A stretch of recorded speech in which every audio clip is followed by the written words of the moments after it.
The history of agrochemicals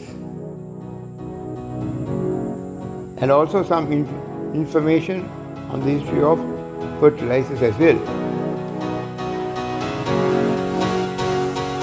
In the early days, the concept of agrochemicals were not in existence.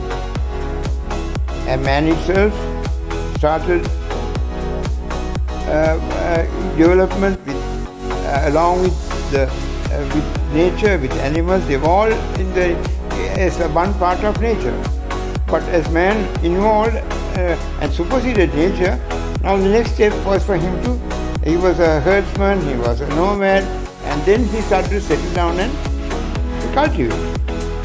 But then when cultivation took place in the early days, things like fertilizer was not a problem because they used they were fertile soils. You know what really happened was when there is those fertilizers, which is now they are called as organic, those fertilizers, what happens is, in these although virus is a dangerous thing, bacteria, you get several types of bacteria, good and bad bacteria. For instance, you get bacteria even in the cheese or in marmite, all sorts of things. So what really happened is when an animal or a tree gets decomposed, bacterial activities take place in the soil, and those bacterial activities releases all the necessary nutrients for a plant.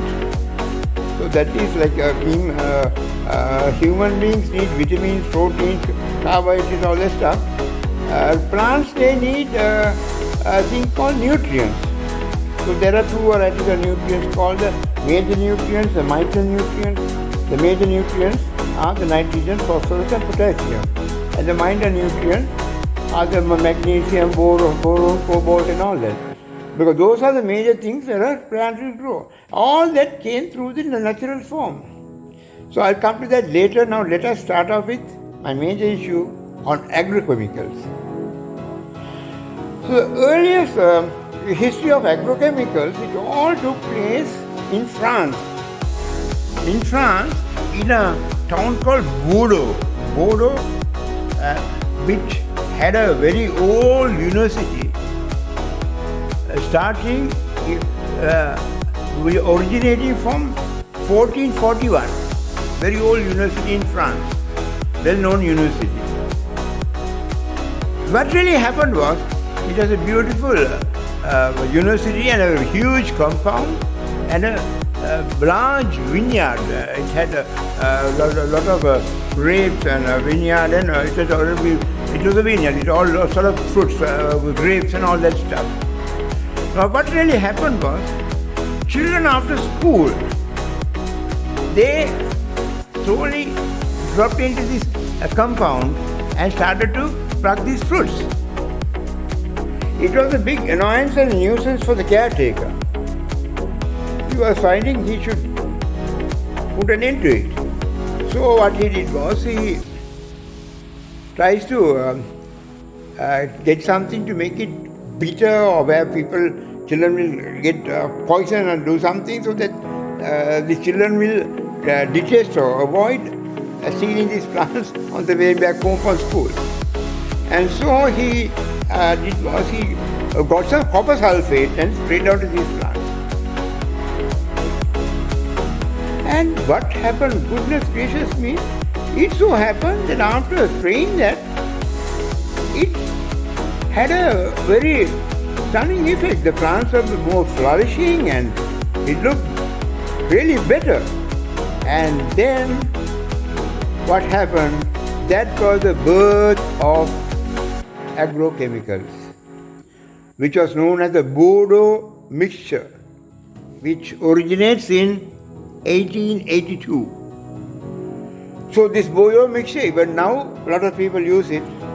It's a part of copper sulfate and lime sulfur and water, I think, all mixed up, and you spray it onto the plant as a fungicide, and it helps the plants. But so Bordeaux Mixture is the first fungicide in the world to come out into the market. That was in 1882, and it all originated from this Bordeaux campus in France. So it became gradually popular. It took caught up, and several other countries around about were using this fungicide. Now this is called, from this Bordeaux Mixture, it did not go along with the advancement of science and technology. Further improvements were made to this fungicide. Another generation came in which was of a copper origin. It was copper oxide and copper oxychloride. Even since late, I don't know whether they use it now, last 30-40 years back when I was dealing with this stuff, most of the tea estates as a fungicide, they were using copper oxide under the name of Paranox. It was a brown powder, copper oxide. Then a milder dose was further improved as copper oxychloride, a green stuff. And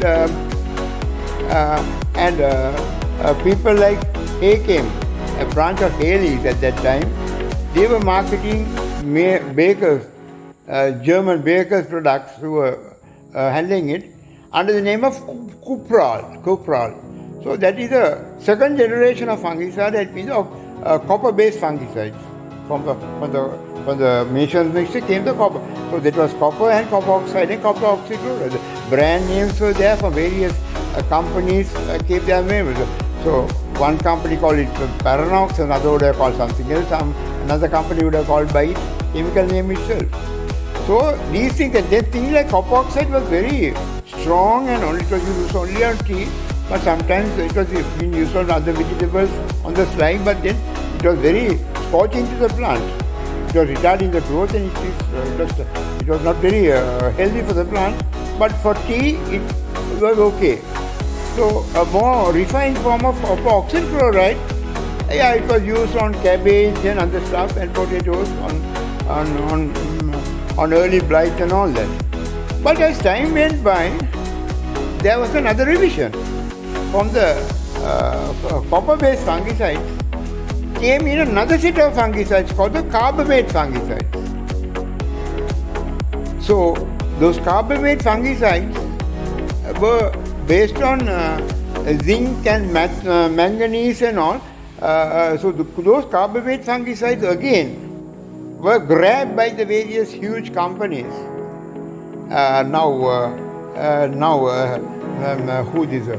Bayer through Hakem, they marketed a thing called Anthracol, which contained a thing called Proneb.